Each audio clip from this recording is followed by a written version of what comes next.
So I'm at Georgetown steam plant, and we're catching the end of a tour.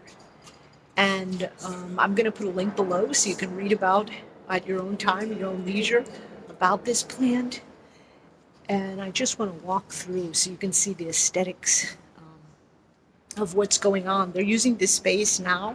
They got a grant to use this space as an artist installation space. So you'll see like a lot of um, films and art shows that will be happening here. And I just want to give you a sense, and we're only on the first part of the floor here. I just want to give you a sense of how massive this place is. So again, I'll put a link to the history, but just good for you to see up close all of the different machines and how you can kind of get close to them. There's 3 different levels. And then I'll do another tour explaining what all of this is.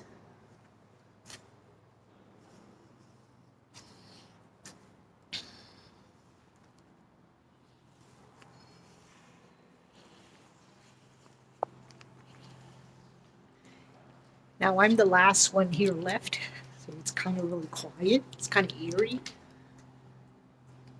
I can imagine how it would be at night when there's limited light with those windows.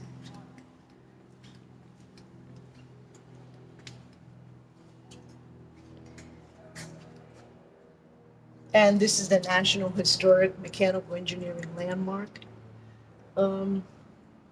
I guess it was from 1906 to 1907. And it's complete and it's still kind of operable. And after a career of nearly 75 years, it marks the beginning and the end of the steam engine's domination in the growing field of electrical energy generation for lighting and power. And the plant has 3 Curtiss turbines manufactured by the General Electric Company between 1907 and 1917. And it represents the first 2 generations of this American innovation, the preservation of the Georgetown steam plant, which is now a wonderful just part of this engineering heritage. And it's a tribute to the city of Seattle and its lighting department. So I'm reading that from this little plaque here. So let's go down the level. We're going to kind of follow the tour.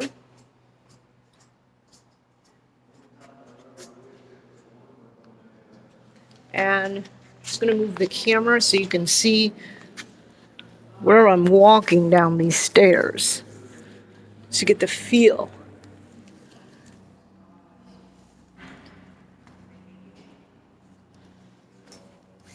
I will state, if you have a fear of heights, it's probably not an idea to come. Maybe just see it from the outside. But this is, you can come. This is with children. You can come so they can learn a little bit about the history too. Just hold their hands and walk carefully. They have pretty good walkways here. And they do have staff that's present.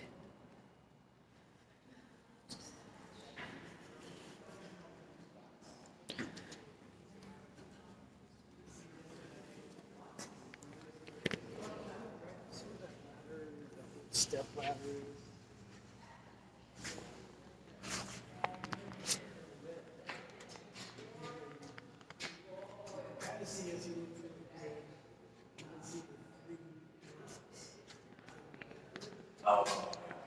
So I just walked inside another set of doors, and these are kind of the fire doors.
Yes, remember, and it burns.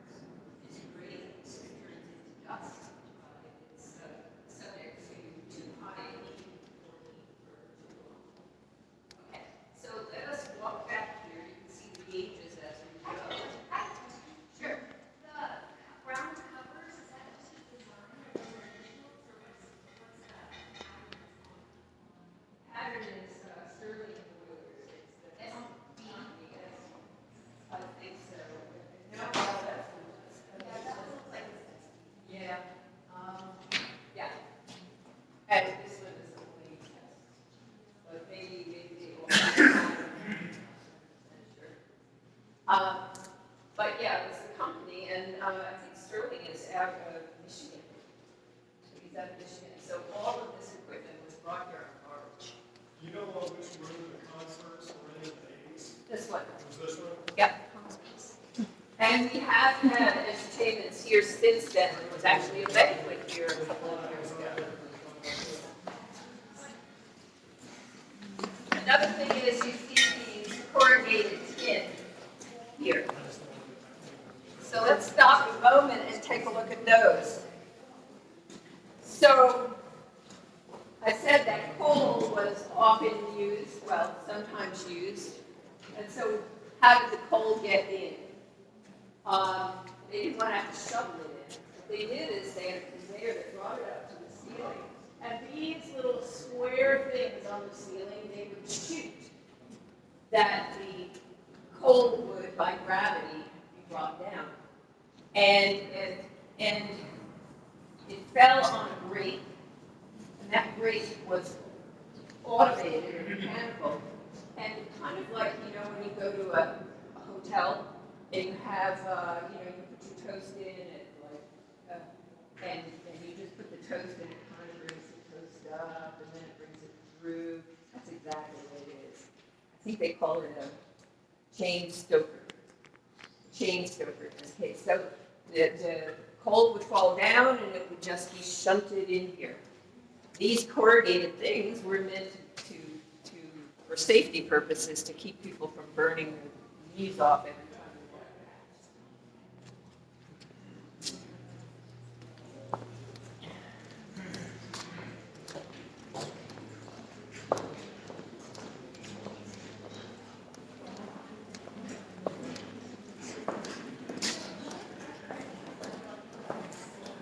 So like I said, you may want to just take a peek in there. I urge you not to keep your small children in tow because they don't get interested in that either.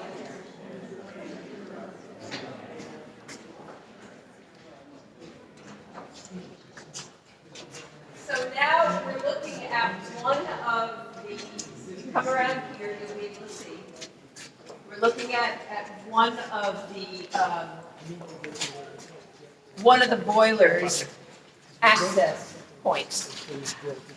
And on the right, yep, feel free to touch the anthracite if you want.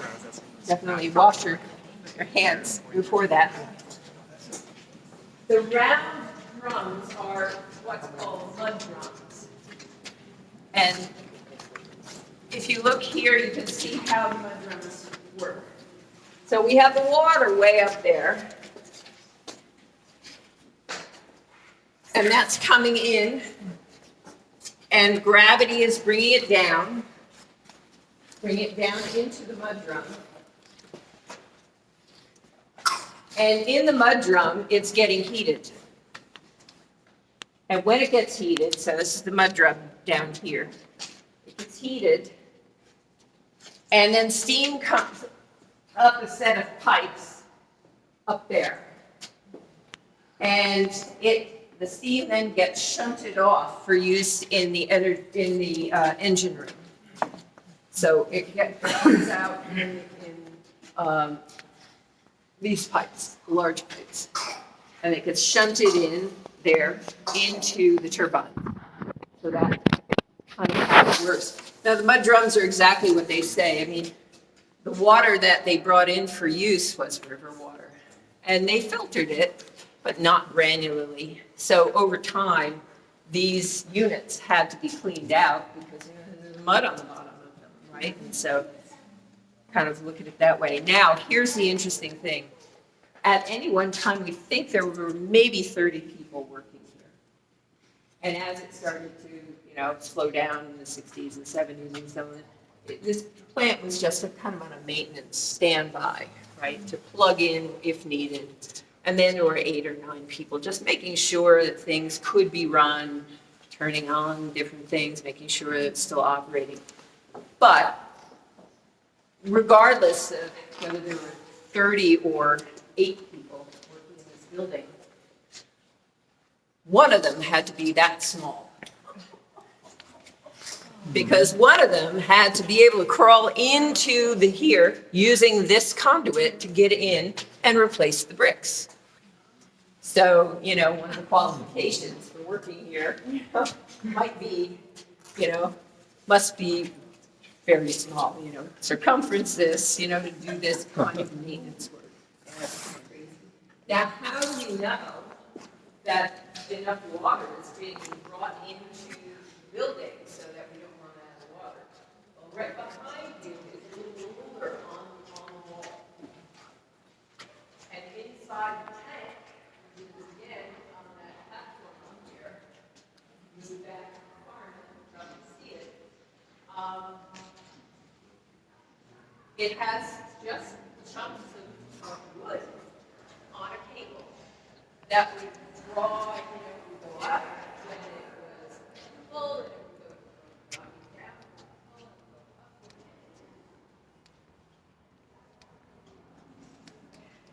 So the tours here are free, and I'm going to put a link down to that below.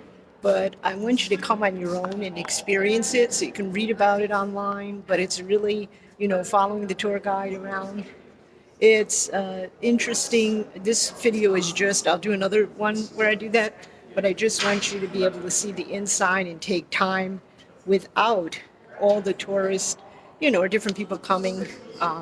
So you have time just to look at the shape and the textures of everything in here, and then also to learn about the history. And again, I'll do another tour.